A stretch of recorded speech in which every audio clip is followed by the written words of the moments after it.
unquote, for the labored manner of her delivery, of her speech delivery, of her iteration, viewers. Sonia Gandhi forgot that the president, who is in Odia from a disadvantaged tribal family, had beaten great odds to educate herself to get as far as she has got. There was no daddy picking up the phone to get admissions into the top colleges of the world. To expect her to speak the Queen's English is not just condescending but also classist, and to be honest, betrays a colonial mindset, viewers. Listen in. Boring. No comment. No, for later. President. Repeating the same thing No, again she and could again. only speak for you. Listen in again, viewers. We'll play that out again. Just watch. Just look at the body language once again and then I'll elaborate on that. Boring. No comment. No, for later. President. Repeating the same thing No, again she and could again. only speak for you. She could hardly speak, the poor thing. Just look at the body language of the Gandhis in that frame.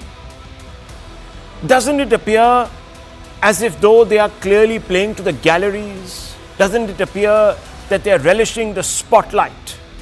And there was plenty of it, viewers. Even if you did believe something in this sort of patronizing manner, why would you want to express it in front of all the cameras? Perhaps they also were relishing the chance at taking a personal jibe at the president. I don't know, viewers. It certainly appears like that. Sonia Gandhi, in fact, appears very amused, doesn't she, by her own sarcasm. And there's a faint smile, if you notice, in those pictures that hangs over her lips when she makes that comment. Just look at those pictures, viewers. There, there's a hint of it. And Priyanka appears to exchange an appreciative glance with her brother. But here's a sample of what the Gandhis found boring enough to patronizingly label the president a tired poor thing, viewers.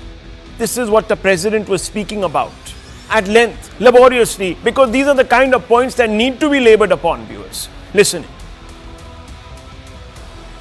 आज देश बड़े निर्णयों और नीतियों को असाधारण गति से लागू होते देख रहा है और इन निर्णयों में देश की गरीब, मध्यम वर्ग, युवा, महिलाओं, किसानों को सर्वोच्च प्राथमिकता मिली। मेरी सरकार का मंत्र है सबका साथ, सबका विकास, सबका विश्वास और सबका प्रयास, और इस मंत्रों का एक ही लक्ष्य है विकसित भारत का निर्माण।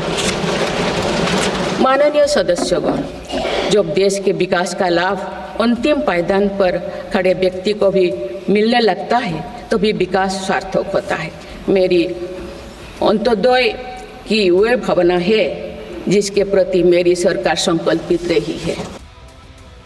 Is it a crime, viewers, to labor a point about disenfranchisement? Is it boring?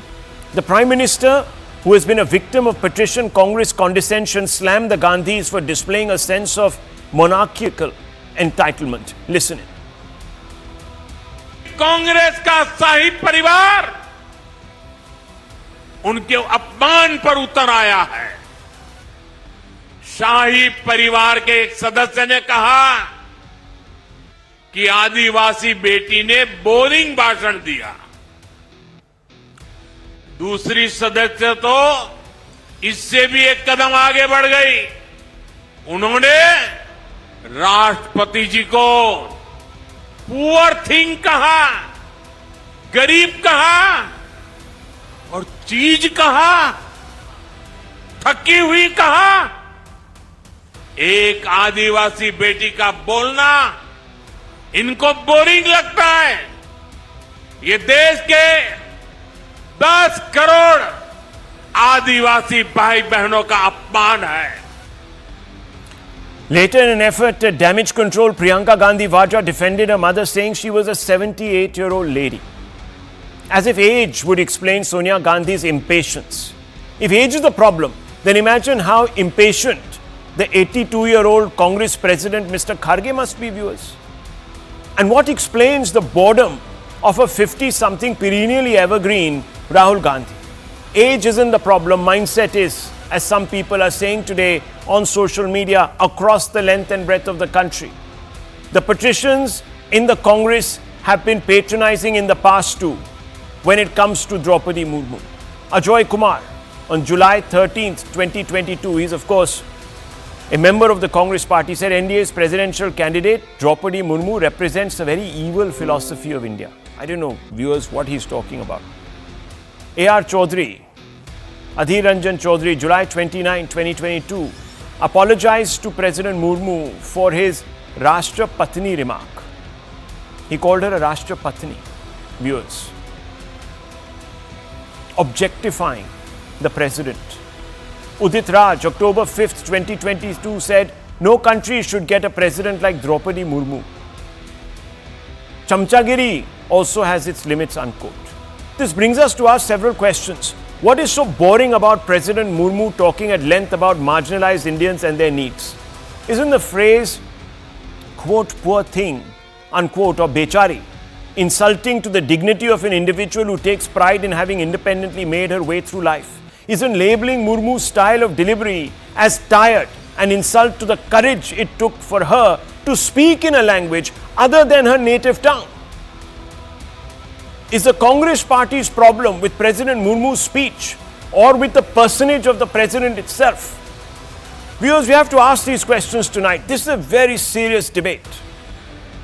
It's a very serious debate about class struggle in this country, about social upward mobility in this country, about status, about aspiration. Let's open this up, viewers, and let's get in Nikul Patel of the Congress and straight up BJP national spokesperson Sanju Verma. Before we proceed, I want to begin by asking you, Mr. Nikul Patel, what do you mean by this phrase, poor thing, tired poor thing, bechari? Isn't the phrase insulting to the dignity of an individual who takes pride in having independently made her way through life, sir? Before I start answering your question, I would like to say that can I criticize your debate topic today? Yeah, of course, sir. Go ahead. So it's a right of an individual whether what kind of criticism what he wants or she wants to say about anything what he observes in the country. I think there is nowhere in the constitution written that you cannot criticize the event or a debate or a speech anywhere in the country. Are you agreeing to it? Depends, sir, on the choice of words you use. Quite obviously, isn't it? That's common sense. If I use an expletive, if I use a disparaging statement, if I use an insult to criticize somebody or to describe somebody or to label somebody, do you think that is nice? I know, sir, you come from a party where one of your members at one time called women dented and painted. Is that a critic? Is that a critic, sir, or is that an insult? I know you come from an alliance where one man got up in parliament and said, let me tell you, boys will be boys. And you come from a party where one of your seniors said, hua to hua, about Sikh genocide. So it depends, sir. You can be critical. But the choice of words you use, sir, makes all the difference. Now, if you think calling the President of India a poor thing, as if she is someone who needs affirmation constantly from someone else, is to be very patronizing. It is also to be sexist, patriarchal, and most importantly, sir, disparaging of her ability to speak for herself, stand for herself, which she has done demonstrably because she comes from nowhere. She came from a background where she had almost nothing, not even 2 rotis a day. So are you trying to suggest that she came up because of some person's patronage, because she's a chamcha, as some of your colleagues have said? If that is the case, sir, please go ahead. See, I know I am coming from the party where Mahatma Gandhi was being shot dead, by whom we know all. I know that I am coming from the party where a prime minister like Indira Gandhi has been wounded 32 rounds in her body and it was like a charney. I know I am coming from the party where our prime minister has been bomb blast by some some groups of that people who had sent a peacekeeping force to the Sri Lanka. And I'm very proud for my party. I'm coming from the party where they have uplifted a scheduled tribe people, and I myself belong to scheduled tribe candidate and know how the policies of Congress has been framed to upliftment the people who are belonging to Nikulji, such. can I then ask you a question? Look, I am not in any way saying that your party and the leaders of the party have not paid the ultimate price, sacrificed their life, call it what you want to. But what has that got to do? No, 1 second. What has that got to? 1 second, 1 second, sir, please. Patel Saab, what has that got to do with the choice of words that your current leadership is using to describe the President of India? I don't understand. If you can draw that link, it will help my debate and the viewer. Number two, sir, let me also tell you one thing. And this is respectfully, sir, to you.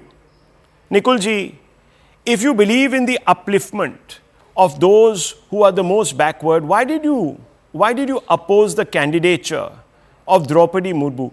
Why did you not let her contest the election, win the election uncontested? You put a candidate, and then some of your leaders made the worst. And I've quoted those statements. Look at this statement. Do you think this statement is befitting of a Congress member of parliament or one-time member of parliament and senior leader? NDA's presidential candidate Droupadi Murmu represents a very evil philosophy of India. Just because she's a tribal and you don't conform to tribal values, you think they're evil? I think you are telling that nobody should put their candidate to the Representative of People's Act when there is a democratic process in the country. No, what are you saying, Mr. Patel? I'm just saying that if you respect somebody so much, why would you go out of your way to block the creation of history? I can understand if against Miss Murmu you decided to field another tribal woman. I could have understood.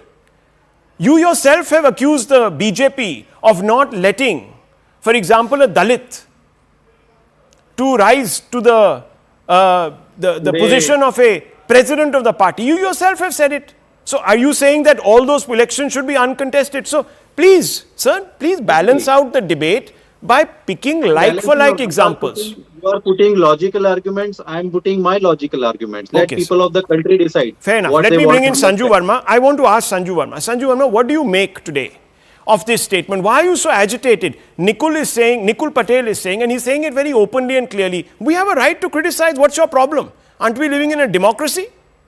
Accept it. You know, Rahul, first and foremost, let's get one thing very clear. That Sonia Gandhi's derogatory statement saying, oh, Droupadi Murmu must be tired, bechari, poor lady. This was condescending. This was patronizing at various levels. And if you look at the history of Congress leaders, which you've showcased at the start of your show, forget about distasteful remarks. I say that Sonia Gandhi also made a very sexist comment. Sexist comments are not limited to only the male gender.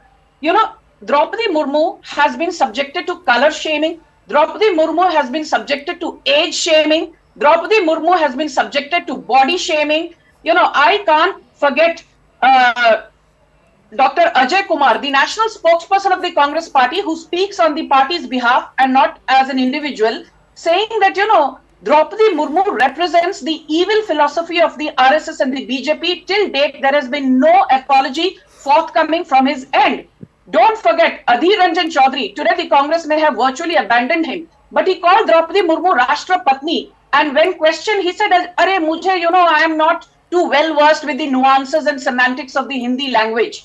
And don't forget, the Trinamool Congress, Mamata Banerjee herself is the only woman Chief Minister of India, and her senior leader, Akhil Giri, at a public rally, he mocked Droupadi Murmu's physical appearance and said, have you seen her? How she looks? Have you looked at her color? And there were Trinamool Congress workers who were jeering, cheering, applauding, and Rahul Gandhi, Priyanka Vadra, Sonia Gandhi, who have an opinion on just about everything under the sun, inke muh mein dahi jam gaya. Okay. Don't forget, this is the same Priyanka Vadra. 30 seconds more. This is the same Priyanka Vadra who ran to Hathras saying, Ladki hu, lad sakti hu. When Archana Gautam, the poster girl of Ladki hu, lad sakti hu, was beaten black and blue outside the AICC headquarters, Priyanka Vadra ke muh mein dahi jam gaya, and today she actually supports her mother saying, oh, she's a 78-year-old lady. So, we were actually saying what we said in the context of her age. And my final point is this, let's not forget the Samajwadi Party. Akhilesh Yadav, who's a close ally of the Congress party.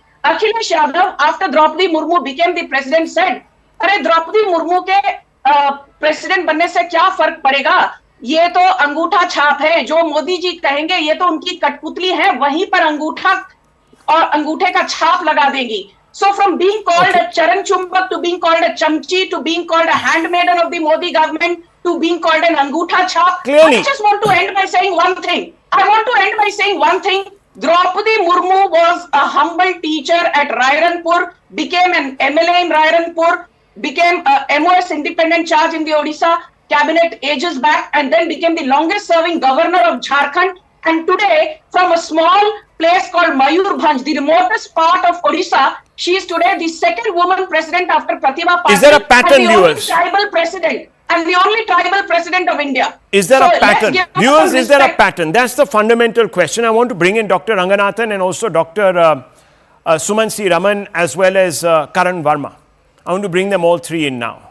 Dr. Ranganathan, how do you view Sonia Gandhi's remarks? Many today on social media are saying it reeks of an entitled, snobbish way.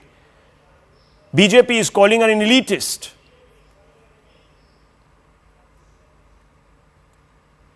Now look, there are two things to this. One is you want to be kind to Sonia Gandhi.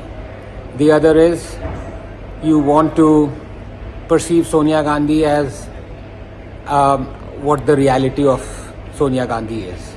So on point number one, this is a idiom, but this is a British idiom, to be honest, like, poor thing, you poor thing. It's kind of an affectionate thing. So if you want to be kind to her, maybe she was affectionate towards the president, honorable president. She said, oh, poor thing, got tired.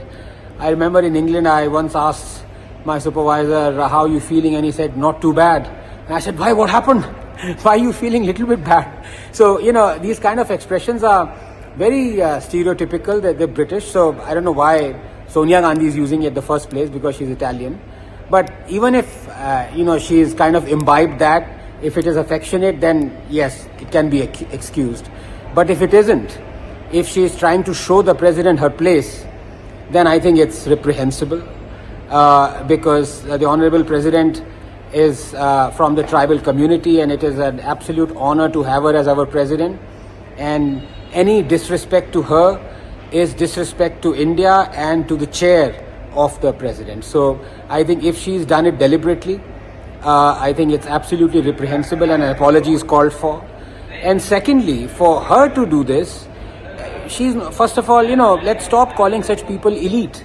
They're not elite.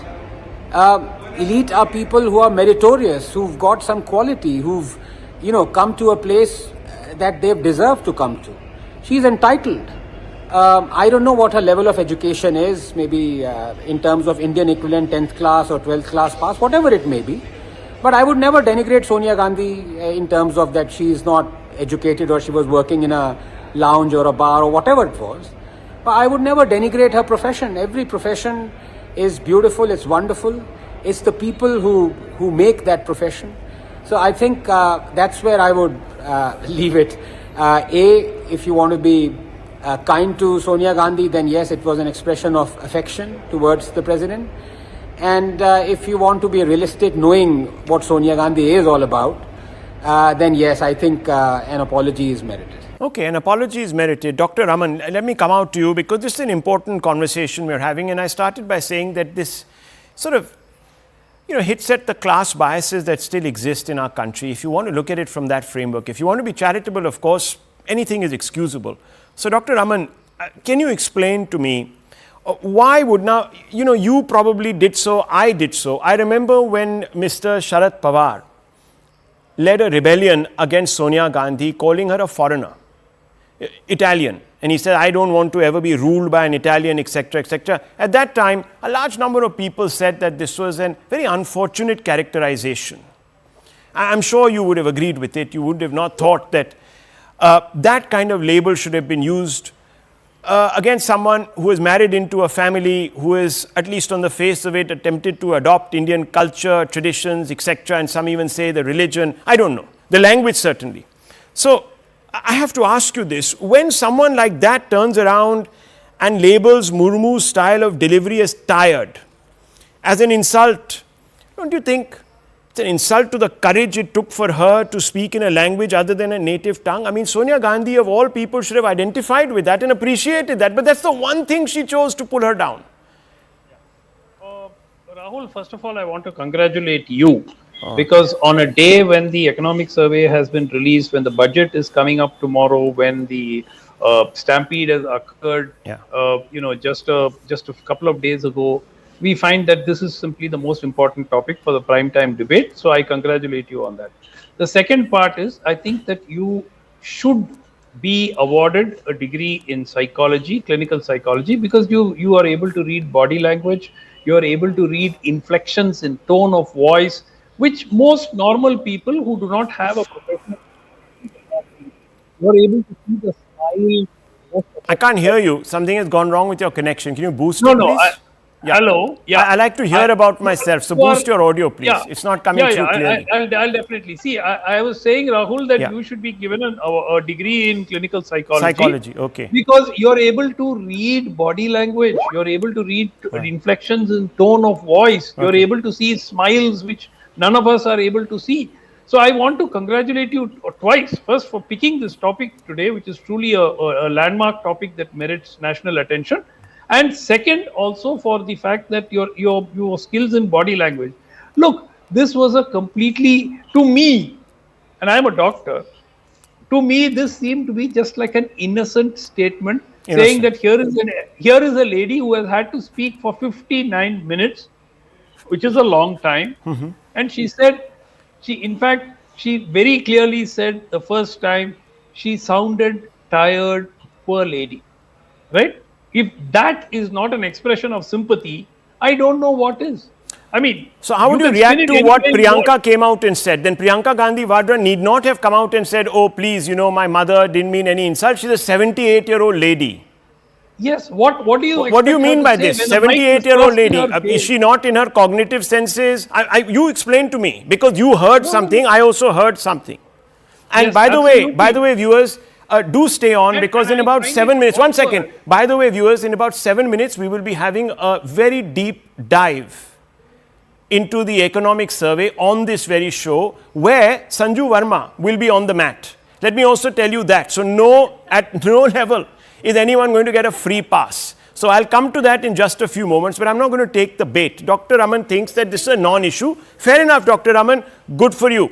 If that is what you believe, that if someone can get up and dismiss someone's effort as a tired effort, then it's fine. I mean, I rest my case. Let me bring in Karan Verma on that point. No, it's okay, sir. It's okay. We don't want to go into more psychological analysis. You're probably right. Maybe we are reading too many things into this. Maybe we are all fools.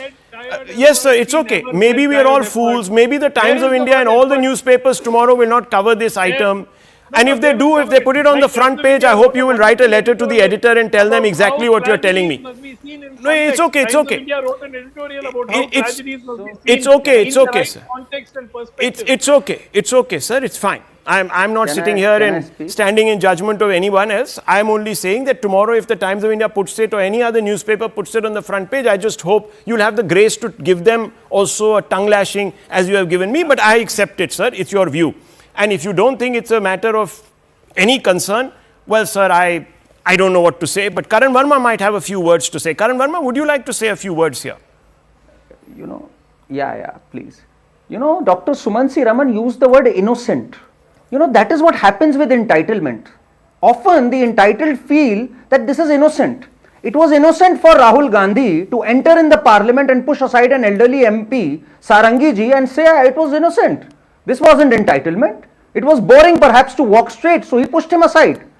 And Sonia Gandhi, the woman we're talking about, with all due respect, she's been a habitual offender. I'll take you back to 13th April 2002. On the floor of the House, she said about Atal Bihari Vajpayee, who was the Prime Minister then, this man has lost his mental balance. We've seen what happened with Sitaram Kesri. You remember how he was roughed up when she had to be anointed as the Congress head, or what happened to the mortal remains of PV Narasimha Rao when they were not allowed. Or if we really go back to Sonia Gandhi and Rajiv Gandhi, in 1987, very innocently, because it was boring to go by a normal ship, they used INS Virat for a holiday in December 1987. So this is the streak of innocence and entitlement that runs in the family, Rahul. For innocence, to remove boredom, they dismiss state governments. They impose emergency. They change laws. They overturn Supreme Court judgments. I also Why? remember Because that they're too bored. Rahul Gandhi is too bored by the normal course of governance. And Karan Verma, one of them also got up and decided that he didn't agree with the Prime Minister and very publicly, innocently, went ahead and disparaged a ordinance. That also happened. He probably was very bored that day, so he decided to come out and lambast his own fake news. Okay, sir, it's fake news. I accept. Fake Fake news. Everything is fake news. But you see, viewers, contempt for an office.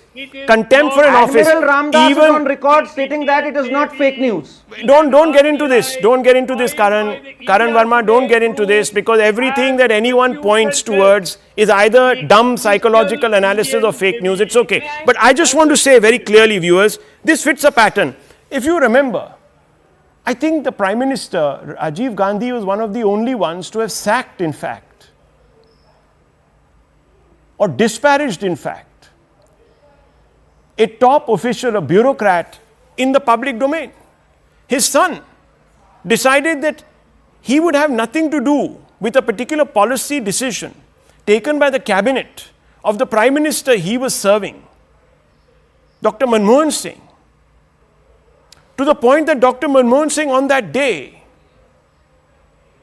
spoke to a very close friend of his in government, who has written about it in a book, and said, I want to resign. I feel humiliated. And the friend offered him counsel and said, no, don't do this. So this comes with entitlement, viewers. You can disrespect offices. You can slight someone's way of speaking. And I'm only interpreting what I'm seeing. I'm not blind. Someone might be deaf, but I'm not blind, viewers. What do you see there? Rahul. What is the point of having a private conversation, or at least the attempt of a private conversation in front of all the cameras and mics which are thrust in your face? Gaadi mein baith ke kar lijiye, go into your drawing rooms, make these comments there. Clearly this was not meant for broadcast, but it was conveniently within the range of all the mics. Viewers, who are we kidding here? And if people are refusing to see this, they must be absolutely blind. Not physically, viewers, blinded by prejudice or their own biases. Very quickly, Sanju Verma, don't waste the time of the nation, says Dr. Raman. Other important things to do, other bigger fish to fry. Who cares about who says what about President Murmu? Who cares? Why are you getting excited? I began by asking you this question. I don't know whether I should find it appalling or amusing that Dr. Raman gave an entire lecture for the first 2 minutes explaining to RahulShivShankar about his virtues and vices. But be that as it may, thank you for indulging Dr. Raman. I'm sure I will not be extended that courtesy, Rahul. But on a more serious note, can I just finish, Dr. Raman, please? I did not heckle you. Please show some tolerance. Okay, sir. Okay. I got it. We all got it. Thank you, sir, for being so benevolent and kind to me. You're very nice. Thank you. Okay. Rahul? Yeah. Rahul. Go ahead, yes. Rahul, taking off from what Karan said, I think the problem with the Congress is not just about what Sonia Gandhi said about Droupadi Murmu. I think from both sides of the divide, on both sides of the spectrum, Congress has had a problem with institutions. Nehru had a problem with B.R. Ambedkar, calling him a controversial figure and a traitor after his demise. Nehru did not attend either Rajendra Prasad's funeral or Ambedkar's funeral. Sonia Gandhi did not so much as call a formal condolence meet after the demise of Pranab Mukherjee. Then you have Rahul Gandhi and his mother Sonia Gandhi, who did not visit the second Dalit president of India, Ramnath Kovind. The first one was K.R. Narayanan. It took 21 months for Sonia Rahul to pay a courtesy visit to Ramnath Kovind after he was anointed as the President of India. But Now Sanju you Verma, have why are you going so Sonia far? Gandhi. Let me tell you, it all sums up by this one act of entitlement. Who can be so more entitled than award one's own self the Bharat Ratna? Exactly. I mean, I what will does just that come tell to you? that. Bear with me for 10 You seconds. crown yourself. Bear with me. You crown yourself. I need to move on because I know that we have to go to the most important debate of the day, viewers.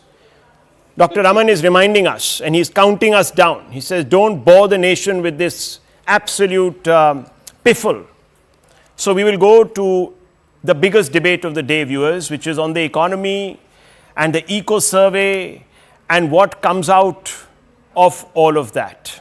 So today, viewers, I'll let the Prime Minister of India do all the talking because it is his remarks at the gates of Parliament House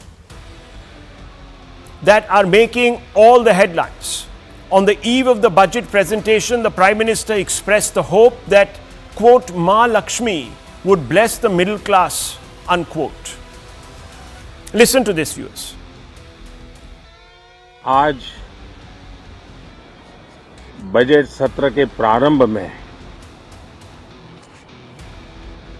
मैं समृद्धि की देवी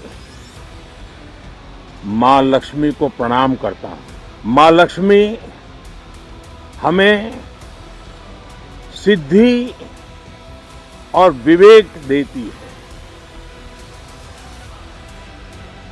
समृद्धि और कल्याण भी देती है। मैं मां लक्ष्मी से प्रार्थना करता हूं कि देश के हर गरीब एवं मध्यम वर्ग समुदाय पर मां लक्ष्मी की विशेष कृपा रहे। Viewers, a little later, the President in the joint address to Parliament also said, and I quote, economic progress of India is deeply tied to the aspiration of the middle class. The bigger the dreams the middle class has, the higher the country will soar, unquote. The remark by the Prime Minister and then by President Murmu sent a ripple through the country as many construed it to mean, or construed these remarks, these series of remarks to mean that the middle classes will be courted by the Finance Minister Nirmala Sitharaman in this budget of 2025. Now, you may recall that the Union Budget in July 2024 disappointed the salaried middle classes and individual taxpayers with limited changes. But this time, a combination of factors may be working behind the scenes to bring the middle classes into play. First, the government has realized that mere GDP growth is not going to address the problem of tackling inequality. Inequality is in fact not just a moral problem but a long-term growth deflator. And I'll talk you through some of these points, viewers. We'll put them on the screens right now. The biggest growth driver is consumption. And if millions and millions of Indians are deprived of money in their pocket, they will not spend. There will be no demand and less incentive for manufacturing, which will in turn mean fewer jobs. The Finance Minister has to put money in the hands of the middle class to spur real growth by raising per capita income. Salary hikes across India Inc. have stagnated at about 9.5%, which is just above inflation. Per capita income, the IMF tells us, is at about $2,697 currently for India. Per capita income needs to grow to 23,380, 10 times, to reach IMF benchmark for high-income countries. To achieve high-income country per capita income benchmark by 2047, the economy, now pay attention viewers, the economy must grow at 7.6% at least per annum. If we have to get to that benchmark per annum, you will be astounded to know that the Indian economy has only clocked growth above 7.6% just 7 times since 1991. And India has never sustained this level for more than 2 consecutive years. What are the chances, viewers? Already we are at about 6.3 or 6.5. The survey has come out and told us very clearly that it is not going to be substantially higher in 25-26.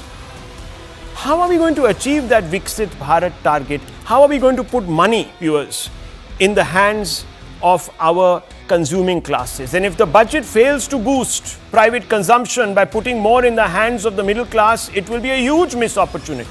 Second, viewers, the second reason why the middle class might be in play. Delhi goes to the polls on February 5th and the middle class has a massive sway over the result in the state.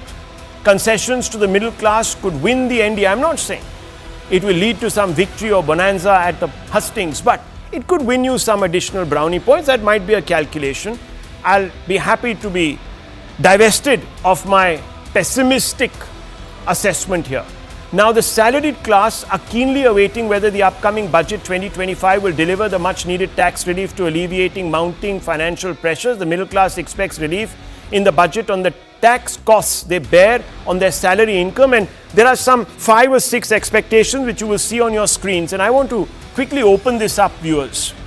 Those are some of the expectations. The income tax slabs, the limits might be changed, that there will be increasing the exemption limit to rupees 5 lakhs, etc., etc. Unified tax regime might come into play. There are several things that are being talked about. Capital gains tax, there's strong expectation that the exemption limit for the long-term capital gains on equities currently set at about 1.25 lakh, maybe increased to about 2 lakhs or higher, to allow investors to retain a more significant portion of their returns, and so on and so forth. There are certain expectations. But let's open this up. Let's have a conversation, and I want to first bring in Vinod Jain, CA and tax expert.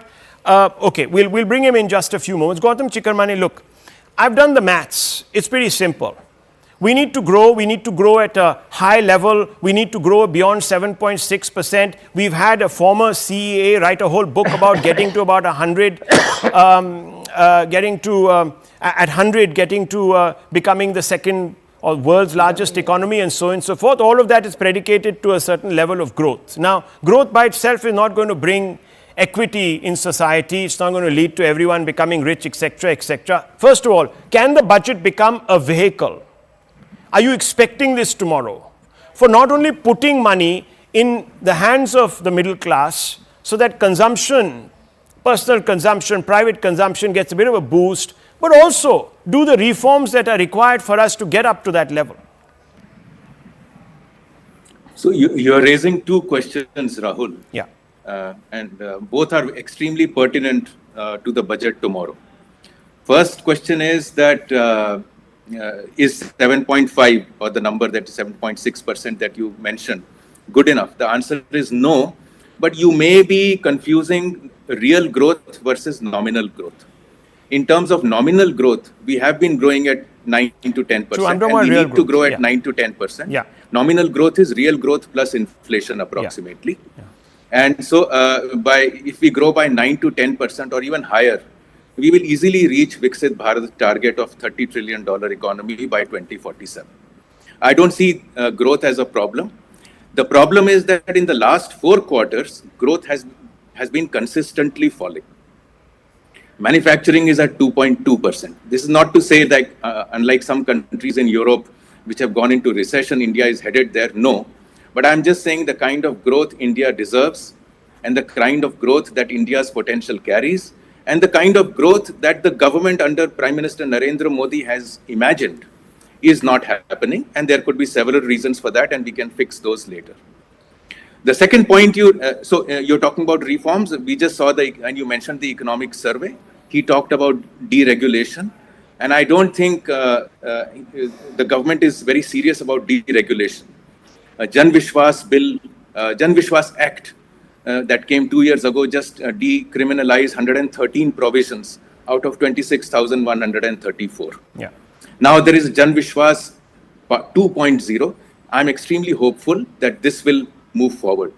In the meantime, United States has discovered MAGA for itself and is going to deregulate in an extremely big way. And if the world's largest economy, a $27 trillion powerhouse, makes doing business easier over there, why would anybody invest in a country like India with a $4 trillion GDP? And I'm not being absolutist here. There will be some growth will happen. Looking at the US, the EU is now thinking of make Europe great again. So if America is going to be great again, and Europe is going to be great again, and these are big economies of 25 trillion and larger, why would anybody? So I see a flight of capital over the next 18 months to these two jurisdictions, provided they deliver even 1/4 of what they have said. So I think India, which started earlier, has lagged the curve, and I think compliance reforms, deregulation, making doing business easier needs to be taken at a mission level by the PMO, the Minister's Office, which can bring all the forces, all the parts of the government together and push this. This is the reforms agenda.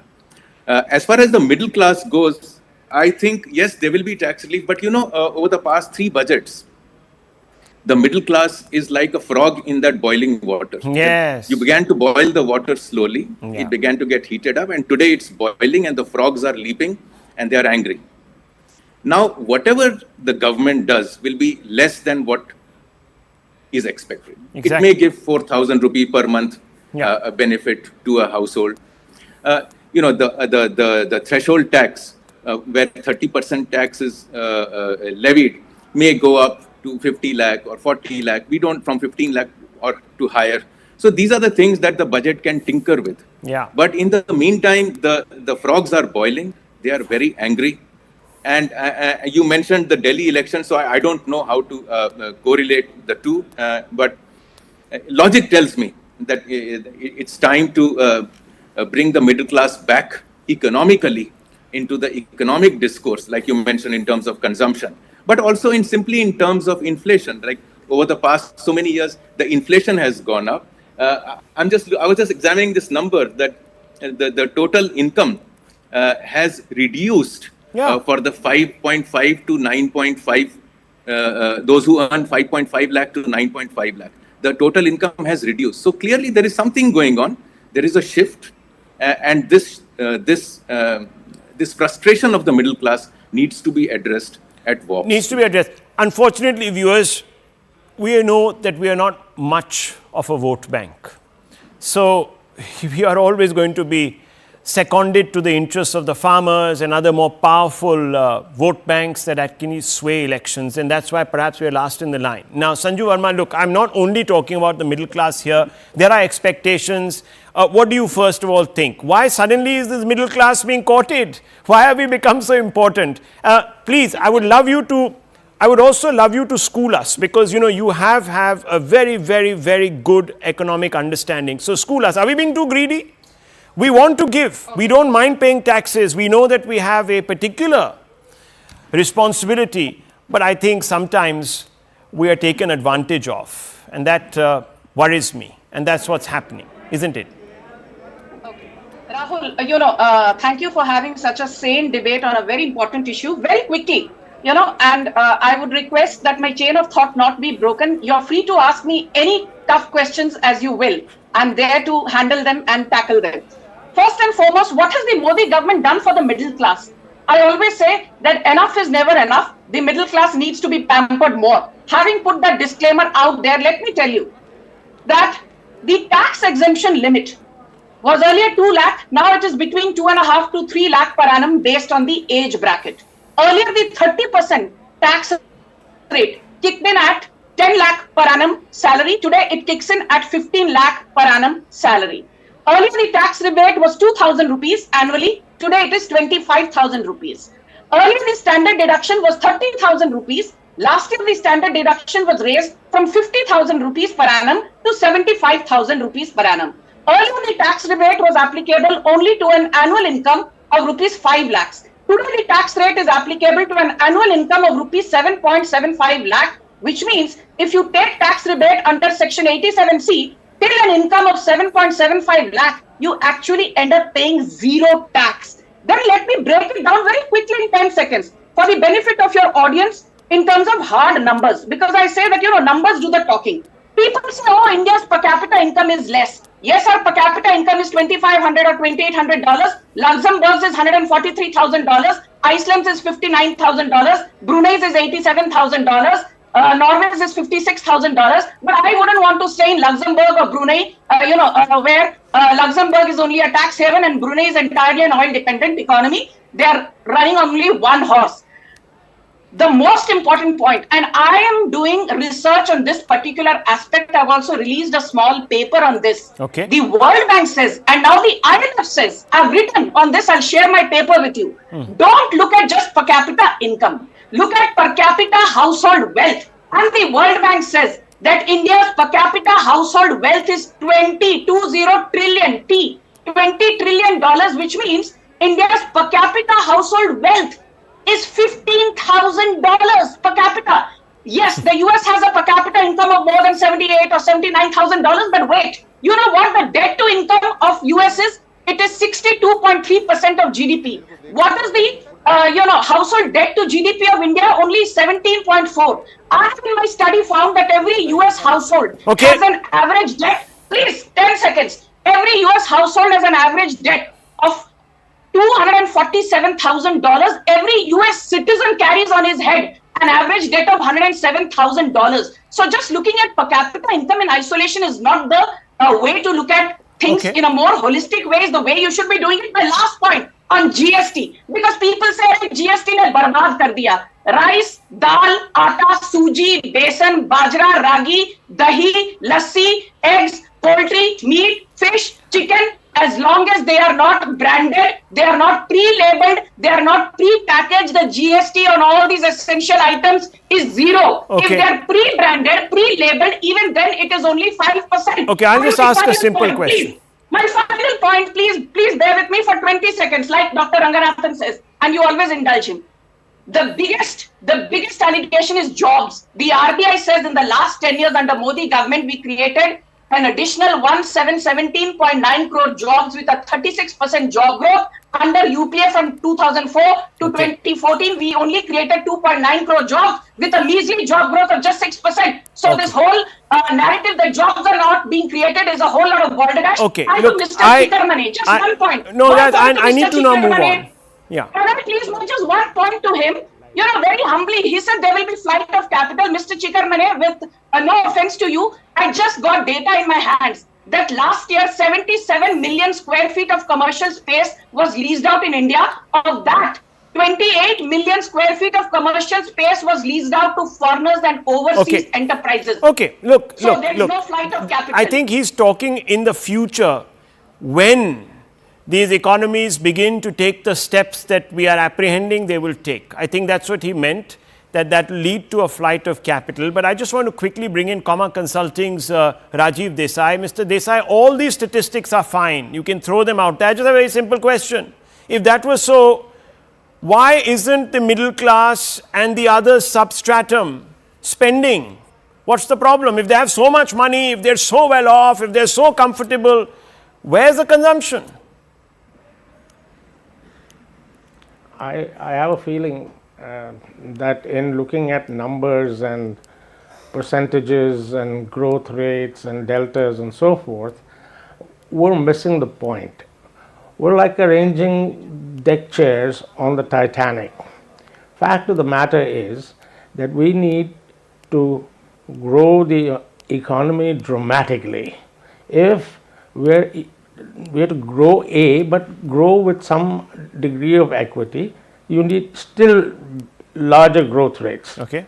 I don't see any of that coming, largely because I don't see anybody or any statements from anybody in officialdom that gives me any hope. I think that they're just coasting only so let me 6% growth rates and 8% growth rates and look, stuff like that. Let's not preempt tomorrow. But I respect your point. All very good, I respect your point, Mr. Desai. Let's not preempt tomorrow. Maybe there could be a few surprises, but the fundamental question I think you're also getting at, and I think I need to bounce this off the tax expert, Mr. Jain here, is that there is a problem. Now we can camouflage it, he said arranging chairs on the deck of a sinking Titanic, etc., maybe too extreme, but anyhow, that's his way of sort of colorful way of describing the situation. Mr. Jain, I have to ask you this, you're a tax expert. There is an issue here, frog in the boiling water, that income has reduced for those who are between 3.5 and 9.5 lakh earners. Why is this happening, sir? Number one, and what can the FM do tomorrow to dramatically alter this situation? I think Go ahead. I can hear you. Please speak. Go ahead. Go ahead. You can hear me. Yes, yes. Go ahead, please.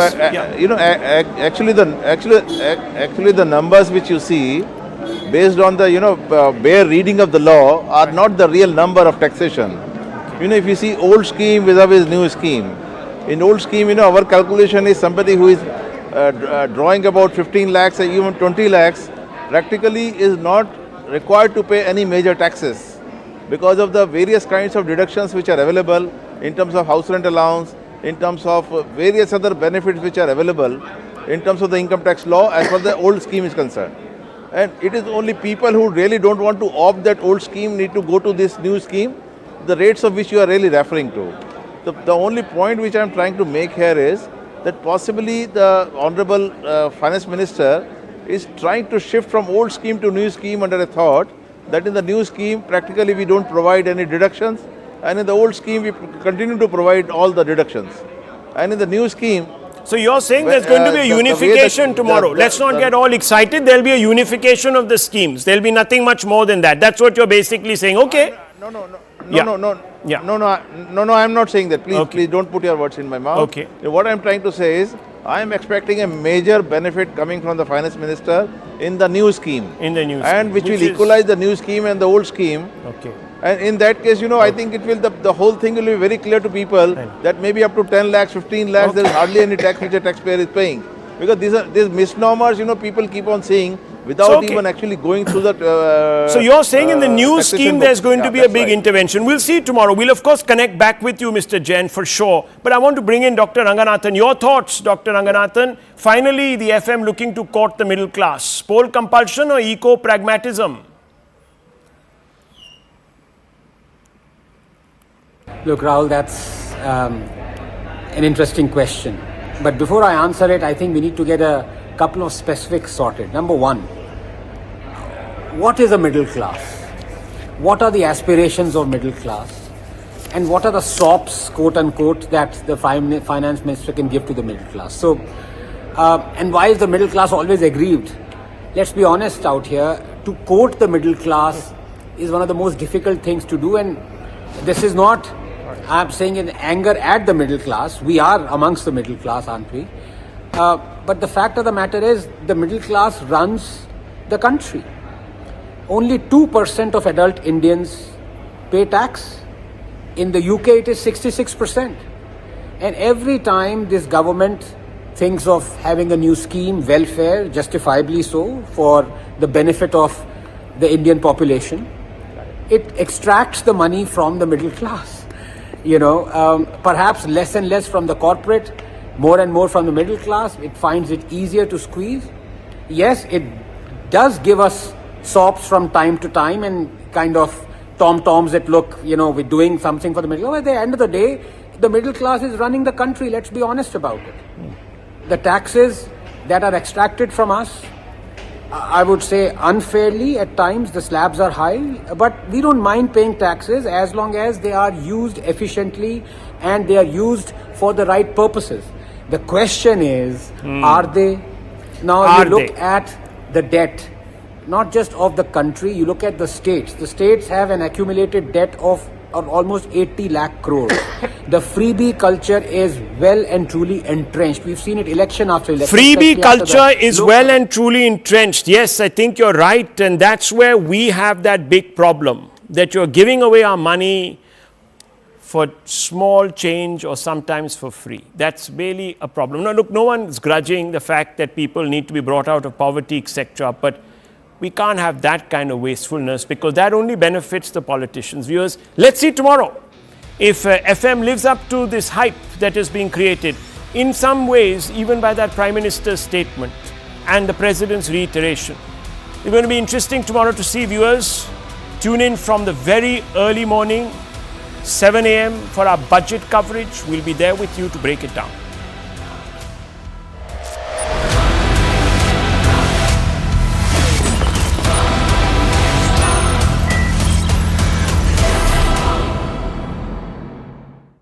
presented by माननीय संसद सदस्यों, संसद की इस बैठक को संबोधित करते हुए मुझे हार्दिक प्रसन्नता हो रही है। अभी 2 माह पहले हमने संविधान को अपनाने की 75वीं वर्षगांठ मनाए हैं और कुछ दिन पहले ही भारतीय गणतंत्र ने 75 वर्षों की यात्रा भी पूरी की है।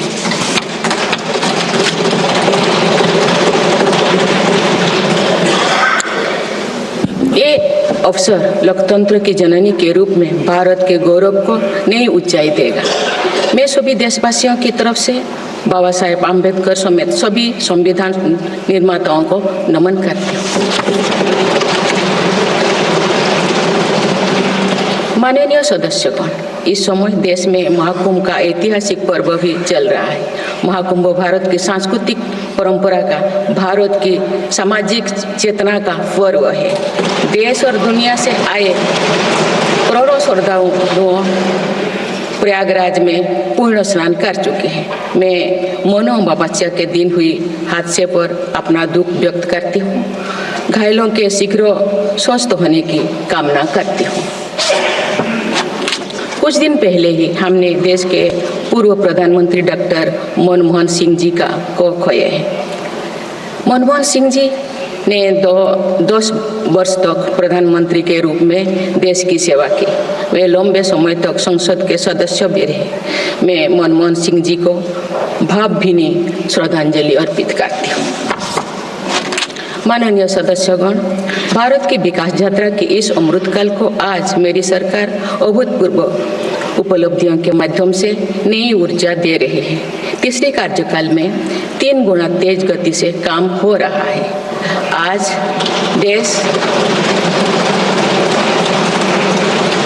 देश बड़े निर्णयों और नीतियों को असाधारण गति से लागू होते देख रहा है और इन निर्णयों में देश की गरीब, मध्यम वर्ग, युवा, महिलाओं, किसानों को सर्वोच्च प्राथमिकता मिली। मेरी सरकार ने तीसरे कार्यकाल में सभी के लिए आवास के उद्देश्य की पूर्ति के लिए ठोस कदम उठाए हैं। प्रधानमंत्री आवास योजना का विस्तार करते हुए 3 करोड़ अतिरिक्त परिवारों को नए घर देने का निर्णय लिया गया है। इसके लिए 5,36,000 करोड़ रुपया खर्च किए जाने की योजना है।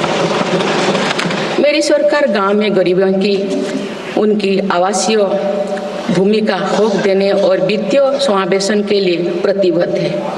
इस दिशा में स्वामित्व योजना के अंतर्गत अब तक 2 करोड़ 25 लाख स्वामित्व कार्ड जारी किए गए।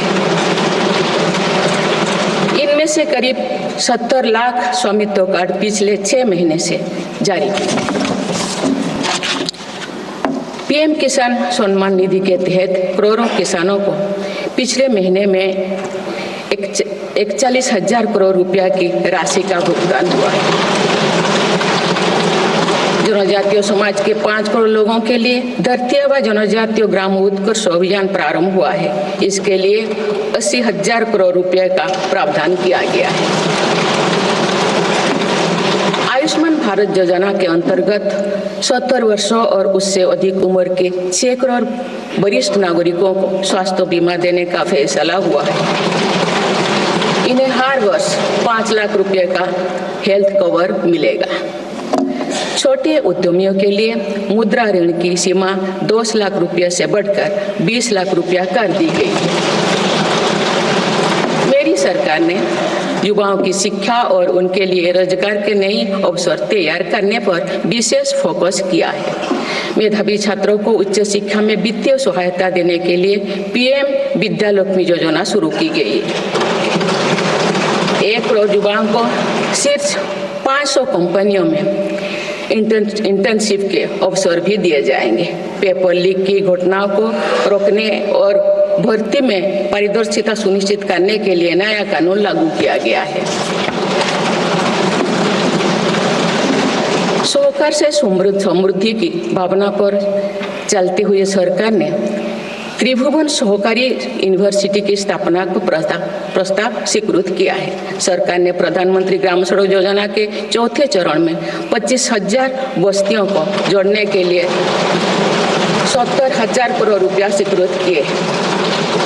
आज जब हमारा देश अटल जी की जन्म शताब्दी का वर्ष मना रहा है तो प्रधानमंत्री ग्राम सड़क योजना उनके विजन का पर्याय बनी हुई है। देश में अब 71,000 वंदे भारत, अमृत भारत और नमो भारत ट्रेन चल रही है, जिनमें पिछले 6 माह में ही 17 नए वंदे भारत और एक नमो भारत ट्रेन को जोड़ा गया है। वन नेशन वन इलेक्शन और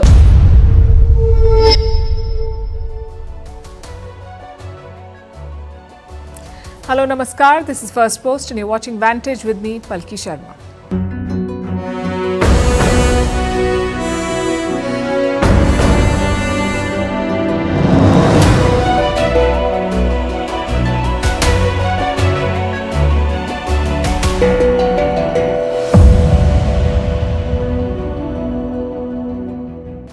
We begin with the latest splash from China. A military command center, the world's biggest, 10 times bigger than the Pentagon, with nuclear bunkers to protect the elite in case of war.